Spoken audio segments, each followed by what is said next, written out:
I just got off work.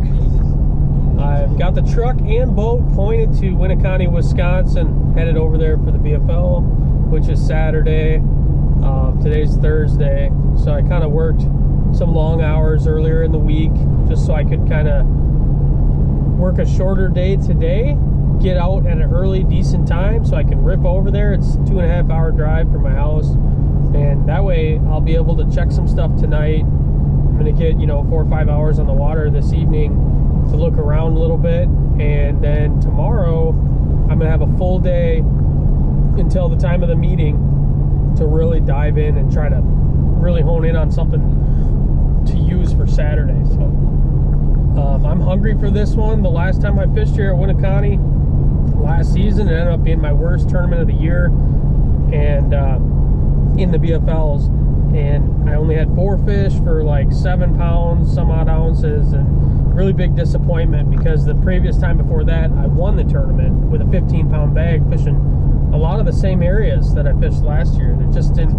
materialize last year. So this time around I'm trying to put a little more time in. I ripped over here last weekend, fished one day, like a full 12-hour day in my flat bottom, eliminated a lot of stuff and caught a lot of smallmouth, but didn't catch a single largemouth where I normally catch some largemouth this time of year. So a little bit concerned. It's got me thinking I maybe need to go dip into the old school BFL Winneconne Cade program. So that's what I'm going to do tonight. There's an area that I used to do pretty well in the BFLs.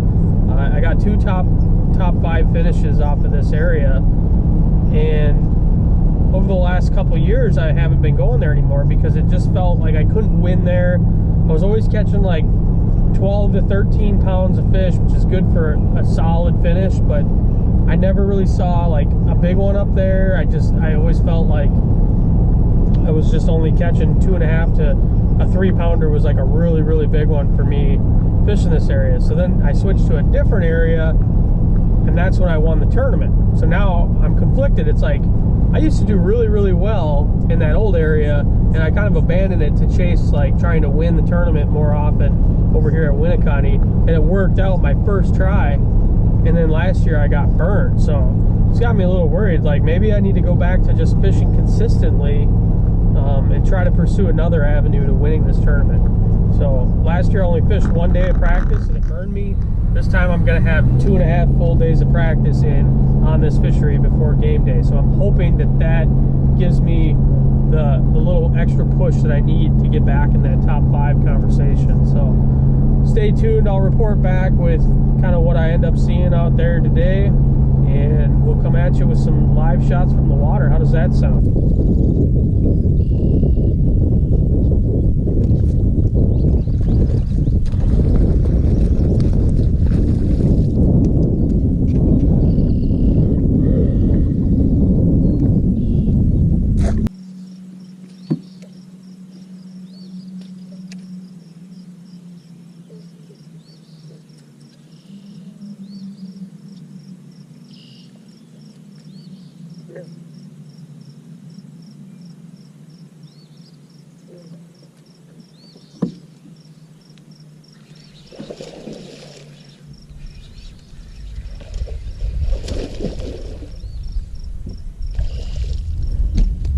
Okay, that's a big one. Well, we can win it up here. We can win it up here.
that's a wrap for the Winneconne BFL. I ended up finishing 26th place with 12 pounds 1 ounce, which was not enough to get a check at this one. 2 tournaments in a row without a check on the BFL side of things. It's a little disappointing, but overall I can't be too upset about it. I had a clean tournament, caught the fish that bit, made decent decisions, and I just fell a little short. I really just needed one good quality bite to get over 13 pounds and get a check. It took 12.15 to get a check, and I had 12.1. So what I'm going to talk about a little bit that I learned from this tournament is how to approach water when you're fishing with a co-angler to ensure that you maximize your possible catch. And what I mean by this is I left an opportunity out there for my co-angler to catch his best fish of the day, a really good quality bass, and he did absolutely nothing wrong. I mean, he was playing the circumstances he was given to a T. He executed perfectly, caught a really nice fish, a bigger fish than what I caught all day, and that fish would have been in my live well for sure had I just approached this water a little bit differently. So what happened was I was approaching this corner of grass where the current from the river that I was fishing made a back eddy and flowed underneath this mat. I knew that was a key spot because I caught him there in 2021, and I didn't pre-fish it for this tournament, but I was already fishing in the area, caught a limit in the area, and so it was like a no-brainer that I was gonna just swing over there and fish that mat quick. Pulled over there, I caught 2 fish out of that mat in short order, one of them being a decent one, the other one being one that I called out later. But in fishing that mat, I left the rest of that bank behind the mat exposed and easy to fish for my co-angler because I was positioned in the back eddy to throw forward, you know, up the current to where this major current seam, major mat was. And in doing so, my co-angler had a perfect shot at a log that was a little bit further down the bank that had duckweed blown into it. Just a beautiful looking piece of cover that, you know, I was gonna fish it, but I was gonna fish that mat first. And where I messed up was I should have gone down the bank, started and worked my way all the way to that corner, fish every target, and then fish the corner. That would have ensured that I got the first cast on every piece of key cover to fish in that area. But since I was in a hurry to get to that mat, I left an opportunity for my co-angler. He capitalized, caught a big fish, one that would have got me a check had I caught it. So again, this is not on my co-angler, this is on me. And it's not that I'm trying to screw a co-angler by any means. I want my co-angler to do well, I want him to win, I want him to catch checks, but I want him to catch them completely from fishing behind me, you know, earn it. And it's not that he didn't earn it, it's just that I made a mistake by not fishing that first. It's always a touchy subject when you're dealing with co-anglers because you don't want to be a jerk, you know, you don't want to come off as entitled towards them. It's not that he caught my fish, that's not what I'm saying.